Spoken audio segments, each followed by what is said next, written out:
আসসালামু আলাইকুম সুপ্রিয় দর্শক, ওয়েলকাম টু মাই চ্যানেল রাখিস মাল্টি কিচেন। রাখিস মাল্টি কিচেন থেকে আছি আমি আপনাদের সাথে ইসলাম। আজকে চলে এসেছি আপনাদের সাথে শেয়ার করতে অনেক বেশি ক্রিস্পি এবং ভেতর থেকে জুসি ও অনেক বেশি মজাদার একটি নাস্তার রেসিপি নিয়ে। আশা করব আপনাদের কাছে এই রেসিপিটি খুবই ভালো লাগবে এবং সেই সাথে সাথে অনেক সহজভাবে আমি এই রেসিপিটি সাজিয়েছি। আশা করব আপনাদের কাছে ভালোই লাগবে আজকের রেসিপিটি। আর যদি ভিডিওটি ভালো লেগে থাকে তাহলে প্লিজ আমার ভিডিওটিকে লাইক কমেন্ট শেয়ার করে সাবস্ক্রাইব করে রাখবেন আমার চ্যানেলটিকে। তো প্রথমে আমি একটি মিক্সিং বোলের মধ্যে কিছু সেদ্ধ করে রাখা আলু দিয়ে দিয়েছি এবং এগুলোকে ভালোভাবে ম্যাশ করে নিয়েছি।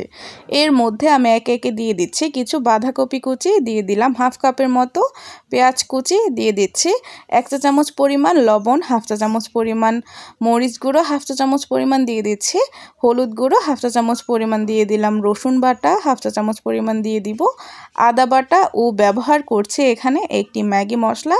ম্যাগি মশলাটা ব্যবহার করলে এই নাস্তাটার টেস্ট অনেকটাই পরিবর্তন হয়ে যায়।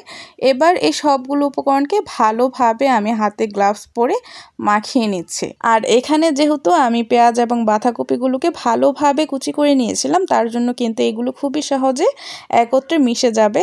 তো ভালোভাবে এই সবগুলো উপকরণকে মিশিয়ে নিয়ে হাতে কিছুটা তেল লাগিয়ে নিয়েছি এবং এখান থেকে পরিমাণ মতো কিছুটা মিশ্রণ এক হাতের তালুতে নিয়ে এরকমভাবে কিছুটা গোল করে এক আঙ্গুল দিয়ে চেপে চেপে দিলেই কিন্তু এরকম একটি শেপ হয়ে যাবে। আর এরকম একটি শেপেরই আমি আজকে নাস্তাটা তৈরি করব। তো সেমভাবে আমি সবগুলো নাস্তারই শেপ দিয়ে দিয়েছি। তো অন্য একটি মিক্সিং বোলের মধ্যে আমি নিয়ে নিচ্ছি 1 কাপ পরিমাণ ময়দা, দিয়ে দিচ্ছি 1/4 কাপ পরিমাণ কর্নফ্লাওয়ার, দিয়ে দিচ্ছি হাফ চা চামচ পরিমাণ মরিচ গুঁড়ো ও এখানে ব্যবহার করছি ম্যাগি ম্যাজিক মশলা। সম্পূর্ণ মশলাটি এখানে ব্যবহার করব না, আমি অর্ধেকটার মতো এখানে ব্যবহার করেছিলাম। এবার হাতের মাধ্যমে এই সবগুলো শুকনো উপকরণকে মিশিয়ে নিচ্ছি।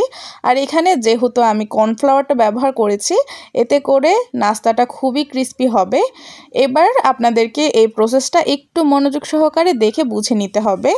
এখন আমি অল্প একটু কিন্তু পানি দিয়ে দিয়েছি এবং হাত দিয়ে এরকমভাবে পানিটাকে মিশিয়ে নিচ্ছি। এরকমভাবে আমি প্রায় 8 থেকে 9 বার করে এরকম অল্প অল্প করে পানি দিচ্ছি এবং ভালোভাবে মিশিয়ে নিচ্ছি ময়দাটার সাথে।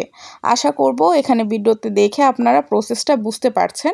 এখানে বলে বোঝানোর মতো কিছুই নেই, আপনাদেরকে ভিডিওতে দেখে বুঝে নিতে হবে। আর আমি যেভাবে দেখাচ্ছি আপনারা যদি সেম পদ্ধতি ফলো করে এই ক্রাম্পসগুলো তৈরি করেন তাহলে কিন্তু আপনারাও এরকম পারফেক্ট ক্রাম্পস তৈরি করতে পারবেন। আর দেখতে পাচ্ছেন কত সহজে কিন্তু আমার এই ক্রাম্পসগুলো রেডি হয়ে গিয়েছে।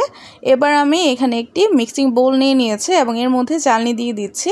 এবার এই ক্রাম্পসগুলো থেকে যে এক্সেস ময়দাগুলো আছে সেগুলোকে আমি চেলে এই বাটির মধ্যে নিয়ে নিচ্ছি। তাহলেই কিন্তু ক্রাম্পস এবং ময়দাগুলো আলাদা হয়ে যাবে এবং নাস্তাটাও অনেকটাই ক্রিস্পি হবে। ঠিক একইভাবে কিন্তু আপনারা KFC স্টাইল চিকেন ফ্রাইও ভেজে নিতে পারেন এই ক্রাম্পসগুলো দিয়ে।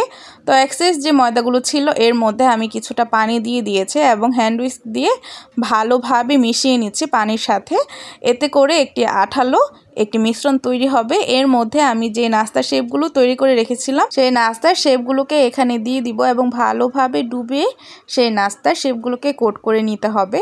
ভালোভাবে কোট করা হয়ে গেলে এবার এই নাস্তার শেপগুলোকে সেই ক্রাম্পসের মধ্যে দিয়ে ক্রাম্পস দিয়ে ভালোভাবে এই নাস্তাগুলোকে ভালোভাবে ঢেকে দিতে হবে যেন ভেতরের অংশ কোনোভাবেই দেখা না যায়। আর আপনাদের জন্য একটি টিপস এখানে বলে দিই, আপনারা যখন ক্রাম্পস তৈরি করবেন, ক্রাম্পস তৈরি করার সাথে সাথেই এই নাস্তাগুলো দিয়ে কোট করে নেবেন, না হয় কিন্তু এগুলো অনেকটা বসে যাবে। আমার একটু সময় নিয়েছিল যেহেতু আমি ভিডিও মেক করছি আর মাঝখানে হাতে একটু কাজ চলে এসেছিল, তার জন্য আমার একটু লেট হয়েছে। তার জন্য কিন্তু আমার এই ক্রাম্পসগুলো কিছুটা পানি পানি হয়ে গিয়েছিল। তো আপনারা সাথে সাথেই করার চেষ্টা করবেন, এর ফলে নাস্তাগুলো অনেক বেশি ক্রিস্পি হয়ে যাবে। তো নাস্তার শেপগুলোকে ভালোভাবে এই ক্রাম্পস দিয়ে কোট করে চুলায় একটি প্যান বসিয়ে এতে পরিমাণ মতো তেল গরম করে নিয়েছি এবং এর মধ্যে আমি নাস্তার শেপগুলোকে দিয়ে দিয়েছি এবং উপর থেকে দেখতেই পেয়েছেন গরম তেল দিয়ে দিয়েছি, যার জন্য এই নাস্তাগুলো উপর থেকেও খুবই ক্রিস্পি হবে। এবার একদম লো হিটে এই নাস্তাগুলোকে আমি ভেজে নিচ্ছি প্রায় 10 থেকে 15 মিনিট ধরে। এতে করে ময়দার যে ক্রাম্পসগুলো আছে সেগুলো খুবই ভালোভাবে ভাজা হয়ে যাবে এবং নাস্তাগুলো অনেক বেশি ক্রিস্পি হয়ে যাবে। তো 2 থেকে 3 মিনিট এক পাশ ভাজা হয়ে গেলে আমি খুবই সাবধানে এই নাস্তাগুলোকে উল্টে নিচ্ছি। ঠিক একইভাবে উল্টে পাল্টে আমি 10 থেকে 15 মিনিটের মতো এই নাস্তাগুলোকে ভেজে নিচ্ছি।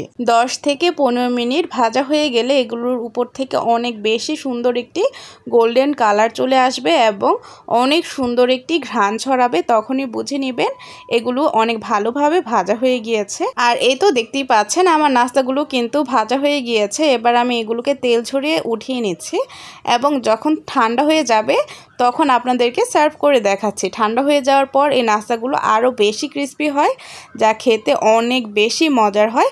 যারা ক্রিস্পি নাস্তা পছন্দ করেন তাদের জন্য তো এক নাম্বার আজকের এই নাস্তাটি। তো মাস্ট ট্রাই এই রেসিপিটি, কিন্তু অবশ্যই আপনারা বাসায় একবার ট্রাই করবেন। একবার ট্রাই করলে ইনশাল্লাহ বারবার তৈরি করতে হবে, এতটাই মজার হয় আজকের এই নাস্তাটি। তো আশা করছি আপনাদের কাছে আমার আজকের এই ক্রিস্পি নাস্তার রেসিপিটা অনেক বেশি ভালো লেগেছে। ভালো লাগলে তো আমার ভিডিওটিকে লাইক কমেন্ট শেয়ার করবেন এবং আমার চ্যানেলটিকে অবশ্যই সাবস্ক্রাইব করে রাখবেন। সবাই ভালো থাকবেন, সুস্থ থাকবেন।